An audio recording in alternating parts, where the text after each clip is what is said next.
Samajwadi party के वरिष्ठ नेता राम नक्षत्र यादव ने 2022 में होने वाले विधानसभा चुनाव को लेकर खास बातचीत की।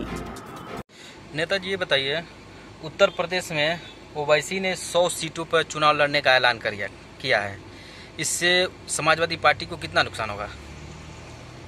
उत्तर प्रदेश के हमारे माइनॉरिटी के भाई, मुसलमान भाई, ये सभी लोग जान चुके हैं, हिंदू भी जान चुके हैं, मुसलमान भी जान चुके हैं बीजेपी की इस गेम को, कि ओवैसी बीजेपी की बी टीम है, आरएसएस के दत्तक पुत्र हैं।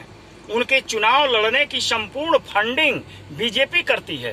उनका भाषण तक आरएसएस कार्यालय से लिख के आता है और इसकी जानकारी हमारे उत्तर प्रदेश के अंदर हिंदू और मुसलमान सभी लोगों को हो गया है कि ओवैसी बीजेपी की दलाली कर रहे हैं और मुसलमानों को गुमराह करके और समाजवादी पार्टी, सेकुलरवादी, समतावादी, समाजवादी विचारधारा के लोगों को कमजोर करना चाहते हैं। वो चाहते हैं कि हम सेकुलरवादी नाव पर बैठे भी और बीजेपी के दिए गए बर्मे से उसमें सुराख बना करके और नाव को डुबो दें। ये ऐसा संभव नहीं है उत्तर प्रदेश के अंदर। अभी आप देखे होंगे कि बिहार के अंदर ओवैसी 5 सीट जीते हैं और 5 सीट जीत करके हमारे बिहार के माइनॉरिटी के भाई नहीं समझ पाए। 5 सीट जीत कर ओवैसी तेजस्वी यादव जी की लगभग 25 से 30 सीटें हरा करके और बीजेपी की सरकार बनवा दिए और पुनः वो बंगाल में चले गए और बंगाल के सभी सीटों पर चुनाव लड़े। हर सीट पर चुनाव लड़ करके उन्होंने माइनॉरिटी के लोगों का वोट काटने की कोशिश की, परंतु बंगाल के लोग पढ़े लिखे हैं, ओवैसी के षड्यंत्र को समझते हैं और समझ गए थे। इसलिए ओवैसी बंगाल में कुछ नुकसान तो किए, परंतु उतना नुकसान नहीं कर पाए जितना से बीजेपी ममता बनर्जी की पार्टी को प्रभावित कर सके और उसकी सरकार बन जाए।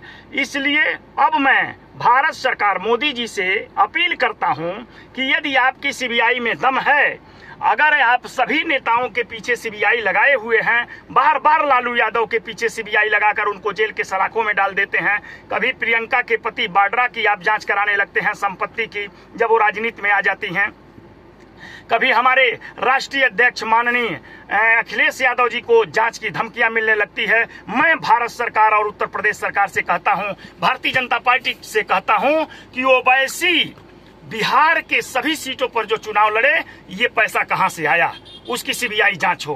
बंगाल के सभी सीटों पर चुनाव लड़े, उसका पैसा कहां से आया। मामूली एक सांसद बंगाल के सभी सीटों पर चुनाव लड़ा, बिहार के सभी सीटों पर चुनाव लड़ा, ये पैसे कहां से आए, सीबीआई जांच करे, भारत सरकार जांच कराए। यदि नहीं जांच करवाते हैं तो मैं समझूंगा कि बीजेपी निश्चित रूप से ओवैसी जी से मिली हुई है। हमारे यहाँ आपको बता दूं, उत्तर प्रदेश के अंदर हम लोग सभी माइनॉरिटी के भाइयों को ये बता चुके हैं कि ओवैसी से सावधान रहने की जरूरत है, नहीं तो उत्तर प्रदेश के अंदर और फिर हिंदुस्तान के अंदर सेकुलरवादी सरकारों का निर्माण करना मुश्किल होगा ओवैसी को पहचाना जाए।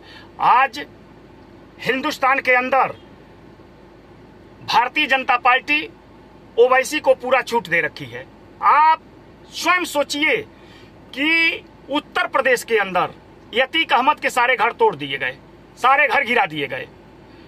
अभी पर्चा दाखिल किए हैं सिद्धार्थ नगर के, वो दुबे जी का घर तोड़ करके गिरा दिया गया, इसलिए कि उन्होंने क्यों जिला पंचायत सदस्य या प्रमुखी का पर्चा दाखिल किया।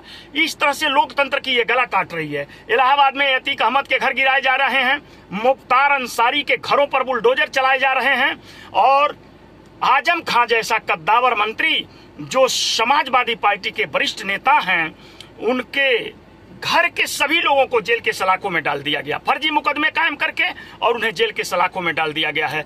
उनकी पत्नी जेल काटी हैं, उनका बेटा जेल काटे हैं, आजम खां साहब जेल काट रहे हैं, उनके नातेहित रिश्तेदार जेल काट रहे हैं, तमाम रिश्तेदारों को जेल के अंदर डाल दिया गया। सारे के सारे लोग उत्तर प्रदेश के अंदर प्रताड़ित किए जा रहे हैं। समाजवादी पार्टी के कार्यकर्ता, चाहे वो हिंदू है चाहे मुसलमान है, अगर बेरोजगार रोजगार मांगता है उसके ऊपर मुकदमा, अगर इस देश का नौजवान प्रश्न करता है उसके ऊपर मुकदमा, छात्र पढ़ाई की बात करता है उसके ऊपर मुकदमा, किसान अपने खेती की बात करता है, बिल वापस लेने की बात करता है जो मोदी जी की भारत सरकार ने पास किया है, जिसके तहत हिंदुस्तान के गरीब और किसानों की खेती कारपोरेट घराने के लोग ले लेंगे, यदि उसका विरोध करता है तो उसके ऊपर मुकदमा। सभी लोगों के ऊपर मुकदमे चला करके, बुलडोजर चलाकर, आतंक के बदौलत सरकार चला रही है भारतीय जनता पार्टी की सरकार, और सभी हिंदू मुसलमानों को प्रताड़ित कर दिया है। और मैंने आपको बता दिया कि कितने लोगों के घरों पर बुलडोजर चलाया गया, लेकिन ओवैसी भर हिंदुस्तान के ऐसे नेता हैं जिनको भारतीय जनता पार्टी पानी दे रही है, पानी पिला रही है, नाश्ता करा रही है और पूरे हिंदुस्तान का दौरा करने का फंडिंग कर रही है, उनका भाषण तक लिखती है, उनको चुनाव लड़ने का सारा फंडिंग करती है, सारा खर्चा देती है। इसलिए ओवैसी जी, मैं माइनॉरिटी, हिंदू, मुसलमान, समाजवादी, सभी सेकुलरवादी ताकतों को पूरे भारत के अंदर जितने हैं सबसे अपील करता हूं कि ओवैसी को पहचान लें कि वो भारतीय जनता पार्टी का बी टीम है, आरएसएस का दत्तक पुत्र है। यदि उसके ऊपर लोग नजर लगाए और उसके चक्कर में पड़े तो निश्चित रूप से सेकुलरवादी ताकतों को वो मिटा कर रख देंगे। इसलिए इस देश के लोग अब सावधान हो गए हैं, समाजवादी पार्टी का कार्यकर्ता भी सावधान है, देश की जनता भी ओवैसी से सावधान हो गई है, उनके असली चेहरे को पहचान चुकी है।